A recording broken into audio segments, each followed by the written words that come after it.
Hi hello ನಮಸ್ಕಾರ, welcome back to my YouTube channel. ಇವತ್ತು ಯಾವ ರೆಸಿಪಿ ಮಾಡ್ತಾ ಇದ್ದೀವಿ ಅಂತ ನಿಮಗೆ ತಮ್ಮೇಲೆ ನೋಡಿದ್ರೇ ಗೊತ್ತಾಗಿರುತ್ತೆ. ಸಾಂಬಾರ್ ಬುತ್ತಿ ಹೇಗೆ ಮಾಡೋದು ಅಂತ ನೋಡ್ಕೊಂಬರೋಣ ಬನ್ನಿ.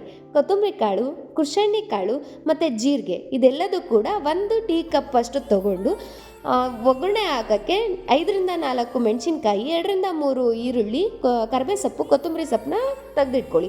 ಫಸ್ಟು ನಾವು ಇಟ್ಕೊಂಡಿರೋಂಥ ಕಾಳುಗಳನ್ನೆಲ್ಲ ಹುರ್ಕೋಬೇಕು. ಕೊತ್ತಂಬರಿ ಕಾಳನ್ನ ಫಸ್ಟ್ ಹಾಕ್ಕೊಳ್ಳಿ, ಅದಕ್ಕೆ ಸ್ವಲ್ಪ ಟೈಮ್ ಬೇಕಾಗುತ್ತೆ ಅಂತ. ಅದನ್ನು ಸ್ವಲ್ಪ ಜಾಸ್ತಿ ಏನು ಹುರಿಯೋಕೆ ಹೋಗ್ಬೇಡ್ರಿ, ಲೋ ಫ್ಲೇಮಲ್ಲೇ ಸ್ವಲ್ಪ ರೆಡ್ ಆಗೋ ತನಕ ಹುರಿರಿ. ಅದಾದಮೇಲೆ ಕುಶಣ್ಣಿ ಕಾಳು, ಅದನ್ನು ಕೂಡ ಸ್ವಲ್ಪ ಮಟ್ಟಿಗೆ ಹುರ್ಕೊಳ್ಳಿ, ಚೆನ್ನಾಗೇ ಹುರ್ಕೊಳ್ಳಿ. ಇದೆಲ್ಲ ಏನಕ್ಕೆ ಅಂದರೆ ಪುಡಿ ಮಾಡ್ಕೋಬೇಕು. ಇದನ್ನೆಲ್ಲದನ್ನು ಫಸ್ಟು ಪುಡಿ ಮಾಡ್ಕೊಂಡಿದ್ರೆ ಸಾಂಬಾರು ಬುತ್ತಿ ಅಂತ ಆಗೋದು. ನೆಕ್ಸ್ಟು ಜೀರಿಗೆ, ಲಾಸ್ಟಿಗೆ ಜೀರಿಗೆ ಎಲ್ಲ ಹಾಕಿ ಇದಕ್ಕೇನು ಜಾಸ್ತಿ ಫ್ರೈ ಮಾಡೋದು ಬೇಡ, ಬೇಗ ಇದಾಗುತ್ತೆ. ಅದನ್ನೆಲ್ಲದನ್ನು ಒಂದು ಮಿಕ್ಸಿ ಜಾರಿಗೆ ಹಾಕ್ಕೊಂಡು ಪೌಡ್ರ್ ಮಾಡ್ಕೋಬೇಕು. ಈ ಪೌಡ್ರನ್ನ ನೀವು ತುಂಬ ದಿನ ಇಟ್ಟು ಕೂಡ ಯೂಸ್ ಮಾಡ್ಕೋಬೋದು. ಇದು ಯಾವ ಥರ ಯೂಸ್ ಮಾಡ್ಕೋಬೋದು ಅಂತಲೂ ನಾನು ನಿಮಗೆ ತೋರಿಸ್ತೀನಿ. ಇದನ್ನು ಒಂದು ಕಡೆಗೆ ಸ್ಟೋರ್ ಮಾಡಿ ಇಟ್ಕೊಳ್ಳಿ.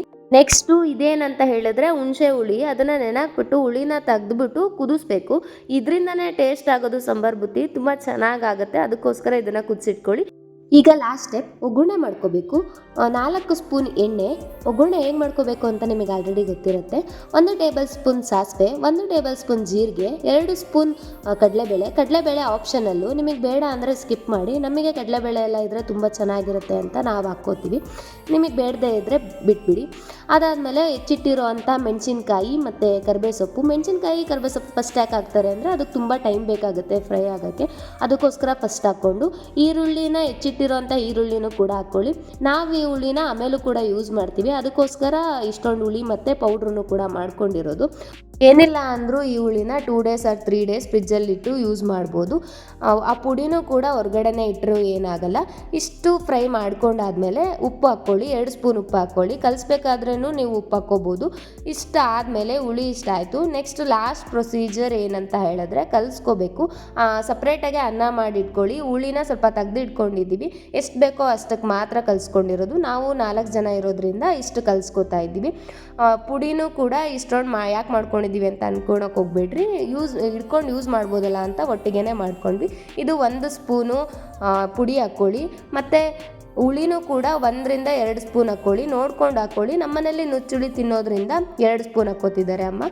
ಇದನ್ನು ನೀಟಾಗಿ ಕಲಿಸ್ಕೊಂಡು ಬುತ್ತಿ ಮಾಡ್ಕೊಂಡು ತಿಂತಾಯಿದ್ರೆ ಸಖತ್ತಾಗಿರುತ್ತೆ. ಕಲಸಿ ಆದಮೇಲೆ ರುಚಿಗೆ ತಕ್ಕಷ್ಟು ಉಪ್ಪು ಹಾಕ್ಕೊಳ್ಳಿ. ಟೇಸ್ಟ್ ನೋಡಿಬಿಟ್ಟು ಉಪ್ಪು ಹಾಕ್ಕೊಳ್ಳಿ, ಜಾಸ್ತಿ ಹಾಕ್ಕೊಳ್ಳೋಕೆ ಹೋಗಬೇಡಿ. ಇದನ್ನು ಹಂಗೆ ಕೂಡ ತಿನ್ಬೋದು. ಹಂಗೆ ತಿಂದರೆ ಸಾಂಬಾರು ಬುತ್ತಿ ಫೀಲ್ ಕೊಡಲ್ಲ ಅಂತ ನಾನು ಸಾಂಬಾರು ಬುತ್ತಿ ಮಾಡಿಸ್ಕೊಂಡು ತಿಂತಾ ಇರೋದು. ಲಾಸ್ಟ್ ಟಚ್ ಏನಂತ ಹೇಳಿದ್ರೆ ಕೊತ್ತಂಬರಿ ಸೊಪ್ಪು. ಇದಿಲ್ಲದೆ ನಮ್ಮಮ್ಮ ಅಡುಗೆನೇ ಮಾಡಲ್ಲ. ಆಲ್ಮೋಸ್ಟ್ ಕೊತ್ತಂಬರಿ ಸೊಪ್ಪು ಎಲ್ಲದಕ್ಕೂ ಹಾಕ್ತಾರೆ, ತುಂಬ ಚೆನ್ನಾಗಿ ಅನಿಸುತ್ತೆ ಕೊತ್ತಂಬರಿ ಸೊಪ್ಪೆಲ್ಲ ಇದ್ದರೆ ಅಂತ. ಈ ಥರ ಬುತ್ತಿ ಮಾಡ್ಕೊಂಡು ತಿಂದರೆ ತುಂಬ ಚೆನ್ನಾಗಿರುತ್ತೆ. ಟೇಸ್ಟ್ ವೈಸ್ ಅಂತೂ ಸಖತ್ತಾಗಿದೆ. ನೆಕ್ಸ್ಟ್ ಎಲ್ಲ ನೀವು ಮನೆಯಲ್ಲಿ ಟ್ರೈ ಮಾಡಿ, ಈ ಥರ ಹೇಗೆ ಸಾಂಬಾರು ಬುತ್ತಿ ಮಾಡೋದು ಅಂತ ನನ್ನ ವೀಡಿಯೋನ ನೋಡಿಕೊಂಡು ಟ್ರೈ ಮಾಡಿ. ನನಗೋಸ್ಕರನೇ ಪಾಪ ನಮ್ಮಮ್ಮ ಇವತ್ತು ಮಾಡಿಕೊಟ್ಟಿದ್ದು. ಲಂಚ್ ಬಾಕ್ಸಿಗೆ ಇಟ್ಕೊಂಡು ಹೋಗೋಕ್ಕೂ ಚೆನ್ನಾಗಿ ಅನಿಸ್ತು. ಮಧ್ಯಾಹ್ನ ತಿಂದೆ, ಆವಾಗೂ ಕೂಡ ಸಖತ್ತಾಗಿತ್ತು. ಈಗೂ ಕೂಡ ಫುಲ್ಲು ಬಿಸಿ ಬಿಸಿದು. ಟೇಸ್ಟ್ ವೈಸ್ ಮಾತ್ರ ತುಂಬ ಚೆನ್ನಾಗಿದೆ. ಉಪ್ಪಿನಕಾಯಿ ತೊಗೊಂಡು ತಿನ್ಬೋದು, ಹಂಗೆ ತಿಂದ್ರೂ ತುಂಬ ಚೆನ್ನಾಗಿದೆ. ನೀವು ಒಮ್ಮೆ ಟ್ರೈ ಮಾಡಿ. ಮತ್ತೆ ನೆಕ್ಸ್ಟ್ ವೀಡಿಯೋದಲ್ಲಿ ಸಿಗೋಣ. ಅಲ್ಲಿವರೆಗೂ ಟಾಟಾ ಬಾಯ್.